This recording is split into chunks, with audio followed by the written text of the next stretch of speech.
बिस्मिल्लाहिर्रहमानिर्रहीम। अस्सलाम वालेकुम। Welcome to my channel. अगर आप मेरे चैनल पर नए हैं तो पहले मेरे चैनल को सब्सक्राइब कर लें और बेल आइकन को प्रेस कर लें ताकि मेरी हर नई आने वाली वीडियो का नोटिफिकेशन आपको मिलता रहे। आज हम बनाएंगे चने की दाल का टुकड़ी वाला हलवा, जो बहुत ही आसान रेसिपी के साथ मैं आपको बताऊँगी। ना तो हमें चाशनी पकाने की ज़रूरत पड़ेगी और बहुत मज़ेदार और बहुत ही मुनफरिद चने की दाल का हलवा तैयार होगा।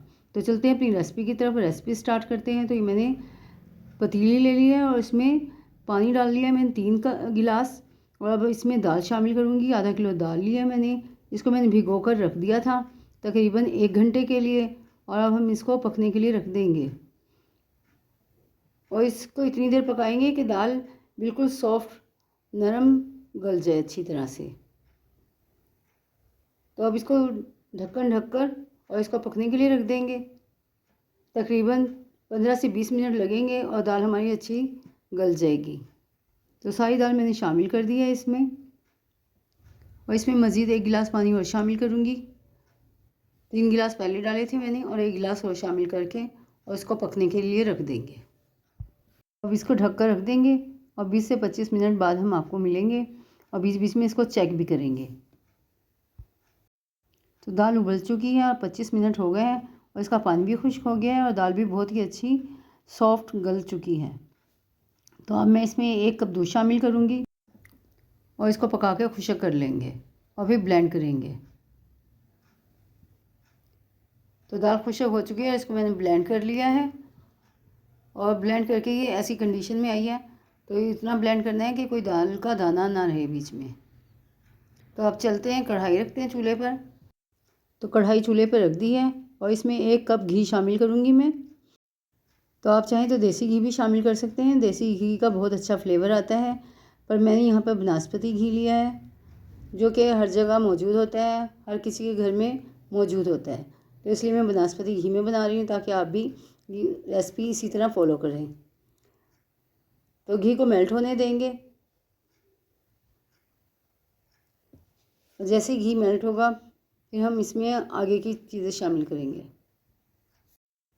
तो घी मेल्ट हो चुका है और गर्म हो चुका है। अब मैं इसमें 5 से 6 अदद मैंने इलायची ली थी, जिन्हें मैंने मोटा मोटा कूट लिया था, तो वो शामिल कर दी है। और इसको डालकर हम थोड़ी देर पकाएंगे कि इसका फ्लेवर निकले और इसकी अच्छी सी खुशबू निकलनी शुरू होगी। जैसे ही फिर मैं इसमें दाल शामिल करूँगी। तो इलायची की अच्छी सी खुशबू आनी शुरू हो चुकी है और अब इसमें हम दाल शामिल करेंगे और दाल को डालकर हम इसमें अच्छी तरह से फ्राई करेंगे। इसी के साथ अगर आप मेरे चैनल पर नए हैं और अभी तक आपने मेरे चैनल को सब्सक्राइब नहीं किया है तो मेरे चैनल को सब्सक्राइब कर लें और बेल आइकन को प्रेस कर लें ताकि मेरी हर नई आने वाली वीडियो का नोटिफिकेशन आपको मिलता रहे। आप मेरी नई से नई रेसिपी देखते रहें और वीडियो फुल वॉच किया करें। फुल वॉच करेंगे तो आपको रेसिपी सही पता चल सकेगी कि कैसे रेसिपी मैंने तैयार की है। जो भी चीज़ बनाती हूँ वो किस तरह बनती है। अगर रेसिपी फॉलो नहीं करेंगे तो कोई ना कोई मिस्टेक हो जाएगी और चीज़ वैसी परफेक्ट नहीं बनेगी। तो ये देखें, दाल को मैंने इसमें शामिल कर दिया था घी में और ये मेल्ट हुई है और मेल्ट होकर ये भुनना शुरू हुई है। तो 10 मिनट हो गए तकरीबन इसको भूनते हुए। मज़ीद 10 मिनट और भूनेंगे हम इसको, 10 से 15 मिनट। और जैसे ही इसका कलर चेंज होगा और ये भुनना शुरू हो जाएगी, कलर भी चेंज होता जाएगा इसका और इसका फ्लेवर भी अच्छा आना शुरू हो जाएगा। जितनी अच्छी दाल भुनी हुई होगी उतना ही अच्छा दाल का हलवा बनेगा। अगर दाल से ही भूनेंगे आप तो इसमें फिर दाल की स्मेल नहीं आती और पता नहीं चलता आपको कि ये दाल का हलवा है कि बेसन का हलवा है या किस चीज़ का हलवा तैयार हुआ है। तो इसकी भुनाई बहुत ज़रूरी है, तो इसको ज़रूर भूनें। तो 15 मिनट होने लगे हैं इसको भूनते भूनते मुझे, और देखें ये कढ़ाई से भी छूटना शुरू हो चुका है और इसका जो कलर है वो भी चेंज होना शुरू हो चुका है और इसमें से अच्छी सी खुशबू भी आनी शुरू हो चुकी है। और मज़ीद 15 मिनट और इसको भूनेंगे ताकि अच्छे से खुश्क हो जाए। और जैसे ही ये खुश्क हो जाएगा फिर हम इसमें आगे का प्रोसेस करेंगे। तो आधा घंटा हो चुका है इसको भूनते हुए और देखें इसका कलर किस तरह चेंज हो चुका है और खुशबू भी बहुत अच्छी आ रही है। तो वो ये कप लिया है मैंने, इसी के नाप से मैंने चीनी शामिल करनी है। तो 2 कप मैंने चीनी ली है, वो शामिल करेंगे और इसी कप से मैंने घी भी शामिल किया था और इसको डाल के मिक्स करेंगे और जैसे जैसे ये मिक्स होती जाएगी वैसे वैसे चीनी मेल्ट होती जाएगी और चीनी मिक्स कर कर इसको चलाते रहेंगे और मुसलसल चलाना है ताकि ये लगे ना, अगर ये जलना शुरू हो जाएगा तो जो दाल है वो कड़वी होनी शुरू हो जाएगी, तो टेस्ट अच्छा नहीं आएगा। इसलिए इसको चलाते रहें। मीडियम फ्लेम पर मैं इसको भून रही हूँ, तो आप भी मीडियम फ्लेम पर इसको भूनें, ज़्यादा हाई फ्लेम ना करें। अगर ज़्यादा हाई फ्लेम पर इसको पकाएंगे तो ये जल जाएगा। जैसे जैसे शुगर मेल्ट होती जाएगी वैसे वैसे दाल पतली होना शुरू हो जाएगी, तो इसको भूनेंगे इतनी देर कि ये सख्त हो जाए। तो इसको भूनते रहेंगे और इसको अच्छी तरह से मिक्स करना है ताकि कोई भी इसमें लम्स ना रहे और ये अच्छी तरह से मिक्स हो जाए। तो चीनी डालकर पकाते हुए मुझे इससे 5 मिनट हो चुके हैं और अब मैं इसमें ज़र्दे का रंग शामिल करूँगी। ज़र्दे का रंग मैंने 1/4 टीस्पून लिया है, वो शामिल करेंगे और इसको डाल के अच्छी तरह से मिक्स करेंगे और पकाएंगे। ज़र्दे का कलर डालकर इसका जो कलर है वो बहुत ही अच्छा आएगा, इसलिए मैंने इसमें ज़र्दे का रंग शामिल किया। आप चाहें तो शामिल करें, अगर नहीं पसंद आपको ज़र्दे का रंग तो ना शामिल करें। ज़रूरी नहीं है कि आप ज़र्दे का रंग शामिल करें, लेकिन अगर शामिल करेंगे तो बहुत ही अच्छा कलर आएगा इसका। इससे पहले मैंने बेसन की बर्फ़ी की रेसिपी डाली हुई है और चने की दाल का हलवे की भी रेसिपी शामिल की हुई है और उसका उन दोनों का लिंक मैं डिस्क्रिप्शन में डाल दूँगी। तो ये मैं आसान रेसिपी के साथ बता रही हूँ और इससे पहले मैंने जो डाली है वो शीरे की साथ डाली हुई है।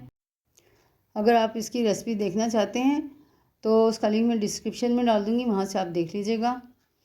और सूजी का टुकड़ी वाला हलवा भी मैंने डाला हुआ है, उसकी रेसिपी का लिंक भी मैं डिस्क्रिप्शन में डाल दूँगी और उसका लिंक डिस्क्रिप्शन में डला हुआ होगा तो आप वो भी देख सकते हैं। तो देखिए मैं इसे इस तरह मिक्स कर रही हूँ। अगर मोटे मोटे लम्स आपको महसूस हो रहे हो तो उसे ऐसे मिक्स कर सकते हैं। जो मोटे मोटे लम्स रह गए थे उनको मैंने इस तरह मिक्स कर लिया है।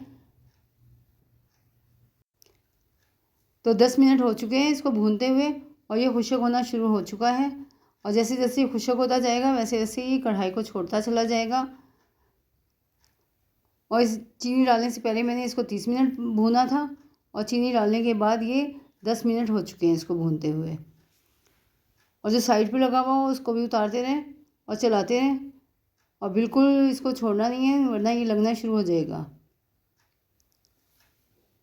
और जैसे जैसे पकता जाएगा वैसे वैसे ही गाढ़ा होता जाएगा।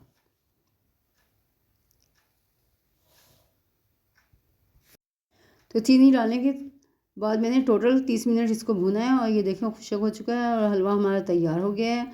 अब मैं इसको चूल्हे से उतार लूँगी और जिस भी डिश में मैंने इसको डालकर जमाना है वो डिश ले ली है मैंने। अब इस पर थोड़ा सा घी डालेंगे और इसको ब्रश की मदद से सारे में अच्छी तरह से फैला लेंगे चारों तरफ। और घी फैलाकर हमने इसमें फिर जो दाल का हलवा तैयार किया है वो पलटकर और उसको प्रेस करेंगे। तो घी अच्छे से लग चुका है। अब हम इसमें हलवा डालेंगे और सारा हलवा इसमें डालकर और इसको अच्छे से प्रेस करेंगे स्पैचुला की मदद से। तो चम्मच पे भी जो लगा रह गया उसको भी उतार लेंगे और इसको सारे में इक्वली फैलाएंगे और अच्छी तरह से प्रेस करेंगे ताकि एक जैसा ही सब तरफ से फैल जाए, कहीं से मोटा और कहीं से पतला ना रहे।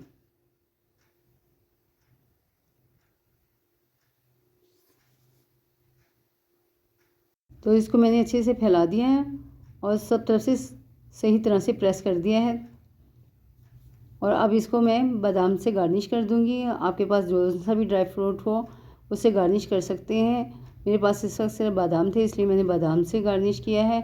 पिस्ता और अगर आपके पास नारियल है और कोई सी भी ड्राई फ्रूट है आप उसमें डाल सकते हैं। तो इसको डालकर हम दोबारा प्रेस करेंगे ताकि जो बादाम है वो अच्छे से इसमें चिपक जाए। अगर अच्छे से प्रेस नहीं करेंगे तो वो फिर सही तरह से चिपकेंगे नहीं और उतर जाएंगे। तो हम इसकी डलियाँ काटेंगे ना तो उतर कर और गिर जाएंगे, इसलिए इसको अच्छे से प्रेस करेंगे। तो ये अच्छे से प्रेस हो गया है। अब मैं इसकी कटिंग करूँगी। तो पहले हम इस तरह काटेंगे इसे। आप जौन सी भी शेप में काटना चाहें काट सकते हैं, पर मैं कतलियों की शेप में काटूँगी। तो पहले इस साइड से हम सारे तरह से काट लेंगे। फिर दूसरी साइड से काटेंगे। तो एक साइड से कटिंग कर दी है मैंने। अब हम इसको इस तरह काटेंगे, इस तरह कटिंग करेंगे। और आप चाहें तो इसको ठंडा करके भी काट सकते हैं।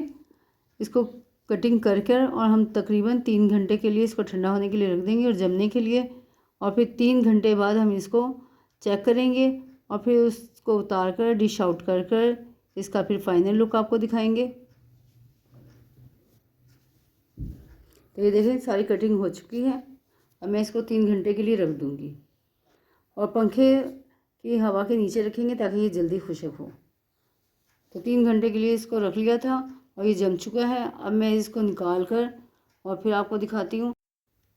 तो पहले हम इसको एक साइड से अलग करेंगे और फिर दूसरी साइड से अलग कर कर और फिर इसकी कतलियाँ निकालेंगे। तो ये देखें जम चुका है और कितनी आसानी से निकल रहा है। तो देखिए कतली करके हम इसकी निकाल लेंगे और सारी ऐसे निकाल कर और डिश आउट करके फाइनल लुक दिखाते हैं आपको।